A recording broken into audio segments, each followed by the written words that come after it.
Bearing is a YouTuber whose channel is dedicated to criticizing people he finds to be disagreeable. Michael Rowlands is a YouTuber whose channel is dedicated to criticising people he finds to be disagreeable. He creates videos about various people and shares them with his 200,000 subscribers. He creates videos about various people and shares them with his 1,000 subscribers.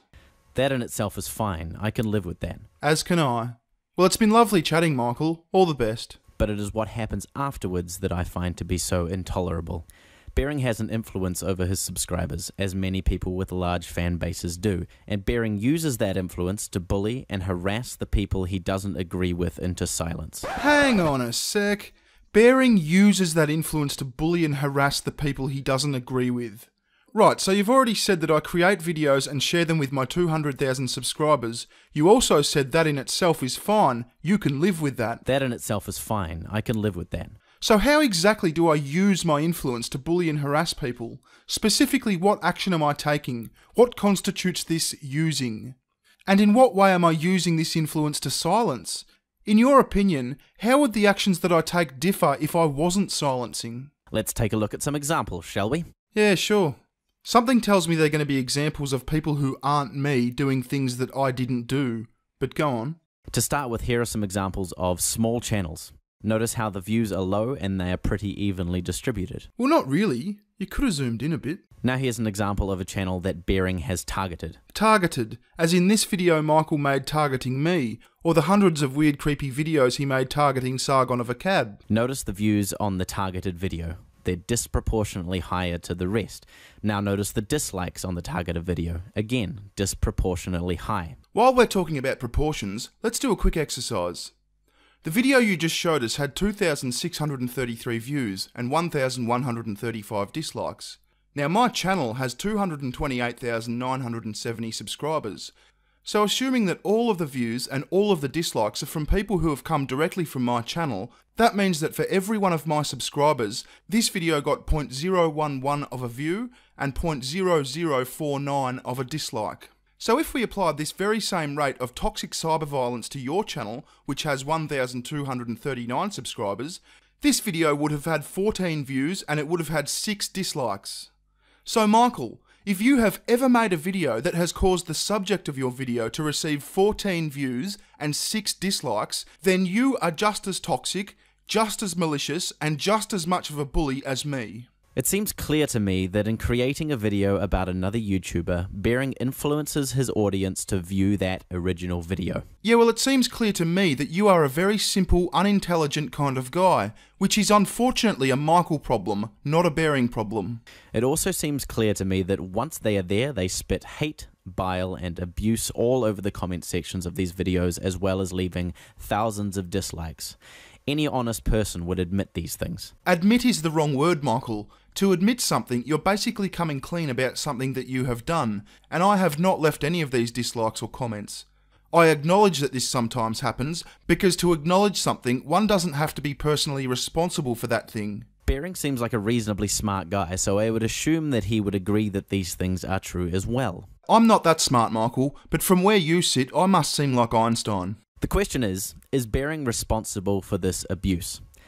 Is he responsible for something that he knows happens after he's done a thing? Is the fact that his intention, he claims, is not to incite hatred and promote abuse of people he disagrees with, mean that he is, therefore, not responsible for this abuse and hatred? Should he be allowed to remain apathetic towards the horrible things that happen in his name? Should a person be held accountable for their actions when it is painfully clear that those actions are causing other people harm, distress, or to be silenced?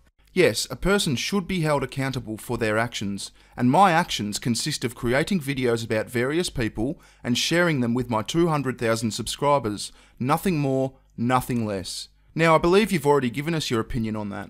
He creates videos about various people and shares them with his 200,000 subscribers. That in itself is fine. I can live with that. That's fantastic. Now let's have a look at some of your recent actions, Michael. Let's start with the tirade of libelous tweets you've made calling me a toxic rape apologist, amongst other things.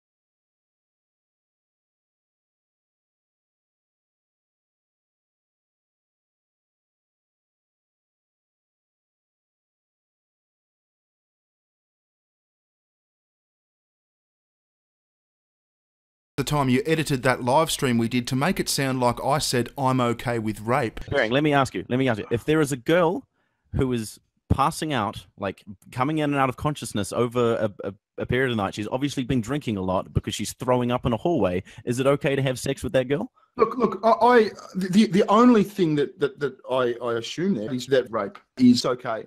I think rape is fucking okay.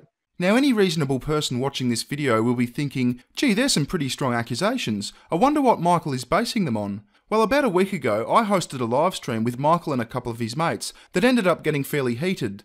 Here's the very end of that live stream, just before Michael was ejected. What are my toxic beliefs about consent, Michael? That's what I'm trying to understand. That's why I'm asking you these questions. What? So you don't even understand them, and yet you label them toxic? You fucking idiot! No, I had an idea about why they were toxic before this, but I'm trying to clarify. That's why I wanted to have the discussion with you rather than going back and forth. You've made an assumption here about me, just as you have in this case about Brett. And that's why you're a fucking idiot. What a lovely guy. Anyway, let's get back to his video about how much of a bully I am.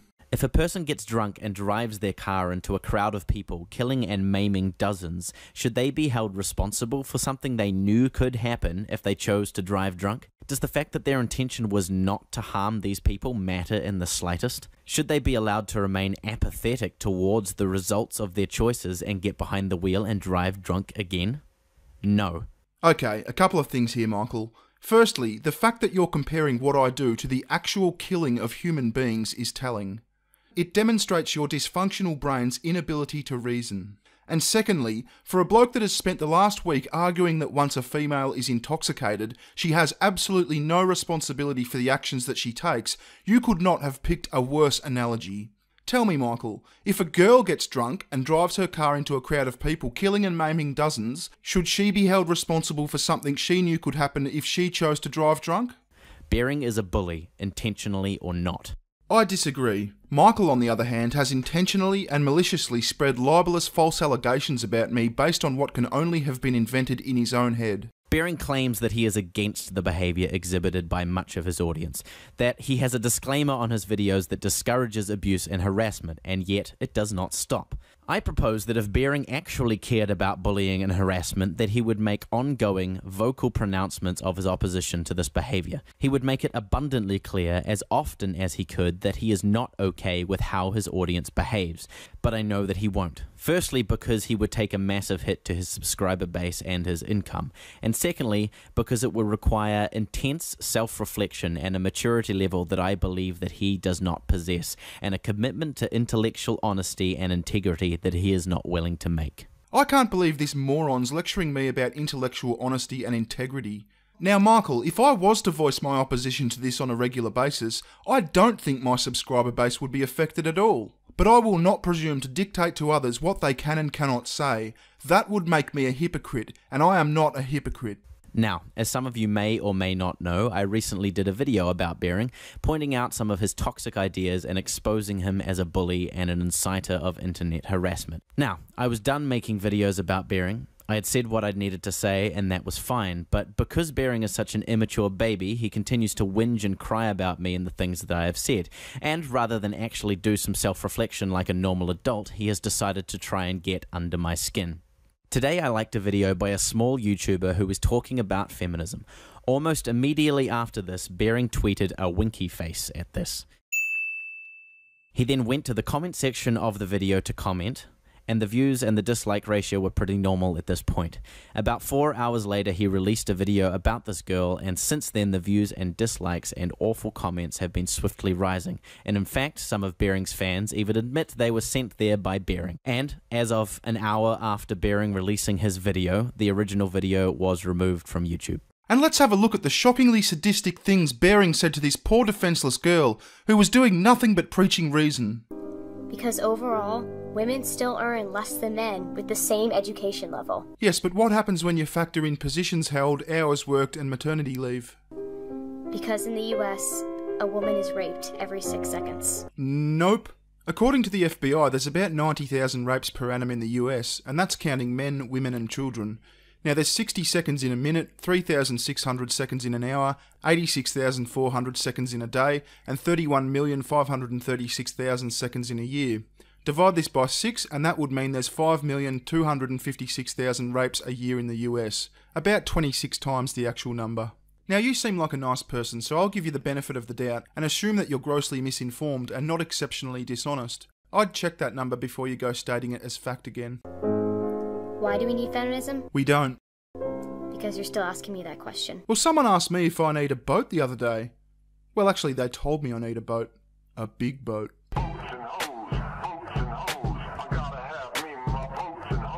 Now, Bering knows I care deeply about internet harassment and abuse. He knows that I think him to be one of the worst spearheaders of this kind of behavior in the YouTube community. So it seems odd to me that Bering would make one of his criticisms about a feminist video that I liked immediately after I liked it, even going so far as to credit me for pointing it out to him, and still claim that he is not complicit in the harassment and abuse and silencing of dozens of other YouTubers. Well, you know what seems odd to me, Michael? You know that I follow you on Twitter, so you know that if you like something on Twitter, it will show up in my feed. So if I'm responsible for bullying and silencing this girl, then surely you are too. You're the one who threw her under the bus by sharing her video with me. Or does the responsibility stop at me for some reason? Bering knows what he is doing, and he uses it to silence those who don't agree with him, and when those people don't back down, he uses it to get under their skin. I was not intimidated by his attempts to silence me, and now he's going after my ideals. Oh, that Bering and his evil silencing ways. I bet it hasn't even clicked yet that his entire video calling me a coward and a bully is now on my channel in the form of this video. I've also had Michael on my channel in an hour-plus long debate. Now, when he and his weasel squad of regressive mates decided to do a hangout discussing my horrendously toxic ideas, do you think they let me on to represent myself? Nope. Yet somehow I'm this prick who bullies and silences people. Unbelievable. It is a cowardly, reprehensible bullying tactic. He is willing to subject a smaller, younger YouTuber to waves of abuse and harassment just so that he can get a rise out of me. Yeah, you kind of subjected her to that, mate. I wouldn't have known about her if it weren't for you. This is not a man who deserves support. He does not deserve money. He does not deserve a platform. He does not deserve a place among the YouTube community. Typical regressive. This person should not have the right to express themselves because I disagree with what they're saying. Now you'll be pleased to know, Michael, that this video, this one you're watching right now, will probably make me around $1,000 over the next year. So thank you, mate. What he does deserve is to be exposed for the immature, cowardly bully that he is. Hard-hitting stuff from the world's most regressive weasel right there. Now, because Michael isn't that talented at, well, anything, when he makes a video like this, he tries to give it as much exposure as he can by getting his weasel squad mates to mirror the video on their channels.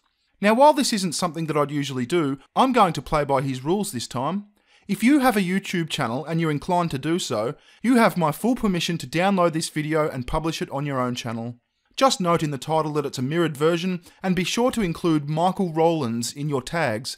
That way, whoever searches his name in the future is almost guaranteed to stumble across this video. Cheerio!